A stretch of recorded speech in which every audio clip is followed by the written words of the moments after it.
कांग्रेस चुनाव समिति की बैठक में ऐसा क्या हो गया कि मामला उलझ कर रह गया। चुनाव समिति की बैठक में कांग्रेस के नेताओं ने ऐसा क्या कहा कि आलाकमान भी हैरान हो गया। उत्तराखंड कांग्रेस को लेकर आखिर क्यों इतनी उलझन हो गई। बैठक में जब 90 मिनट तक बात हुई तो कुछ भी क्यों नहीं निकला, इसे लेकर तमाम सवाल हैं। और राजनीति इस बात को लेकर हो रही है कि जिस उत्तराखंड में कांग्रेस कभी मजबूत थी, उस उत्तराखंड में ऐसी नौबत क्यों आ रही है कि पार्टी के लीडर एक के बाद एक चुनाव लड़ने से पीछे हट रहे हैं। इसी बात से आलाकमान की परेशानियां बढ़ी हैं। आपकी भी क्योंकि नाम आपका भी आ रहा था लगातार, आपको नैनीताल या अल्मोड़ा लोकसभा सीट से टिकट देने की बातें हो रही थी।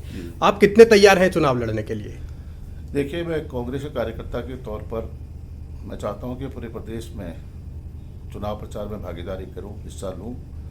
और मैंने पार्टी नेतृत्व को भी यही कहा है कि मैं एक कार्यकर्ता के रूप में पूरे प्रदेश के 5 लोकसभा क्षेत्रों में जाकर प्रचार करना चाहता हूं। और पार्टी ने संभवतः मेरी बात को स्वीकार भी किया है।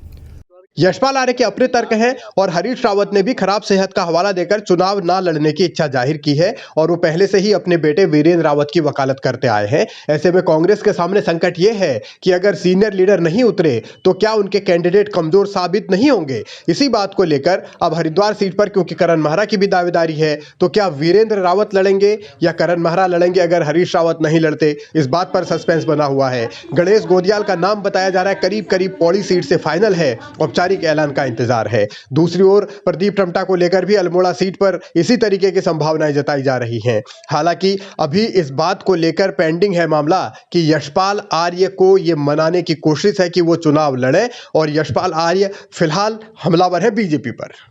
देखिए, इनका परफॉर्मेंस क्या है। 5 साल में इनका जो उपलब्धियां रही हैं, अपना लेखा जोखा जनता के सामने पेश करें। 5 साल का लेखा जोखा दें।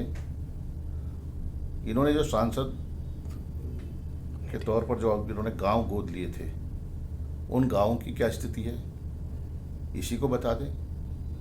शून्य, इनकी उपलब्धियां शून्य, निराशाजनक। और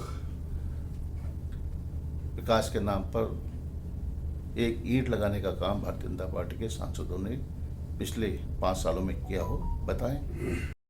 सीईसी की बैठक में चर्चा इस बात को लेकर हुई कि मजबूत कैंडिडेट मैदान में उतरे। यही वजह है कि प्रीतम सिंह हो, यशपाल आर्य हो या फिर हरीश रावत हो, उन्हें यह कहा गया है कि एक बार फिर से विचार कर लें और चुनाव के मैदान में उतरने पर सोचें। अब देखना यह है कि ये बड़े नेता डिसीजन क्या लेते हैं। इसीलिए सीटों पर पेंच फंसा हुआ है, उम्मीदवारों के ऐलान में इसीलिए देरी हो सकती है। और अब माना यह जा रहा है कि यशपाल आर्य नैनीताल से लड़ने की इच्छा जता रहे हैं। हालांकि उन्होंने पहले इनकार किया है, लेकिन वो अल्मोड़ा अगर उन्हें भेजने की नौबत आती है तो वो चाह रहे हैं कि नैनीताल से टिकट दे दिया जाए। तो ऐसे में अब प्रीतम सिंह क्या करेंगे टिहरी से लेकर, या फिर हरीश रावत हरिद्वार में उतरेंगे या नहीं, ये तमाम ऐसे सवाल हैं। और यशपाल आर्य अगर नैनीताल से उतारे जाते हैं तो फिर क्या प्रदीप टम्टा का टिकट अल्मोड़ा से फाइनल माना जाए, संभावना ये भी है।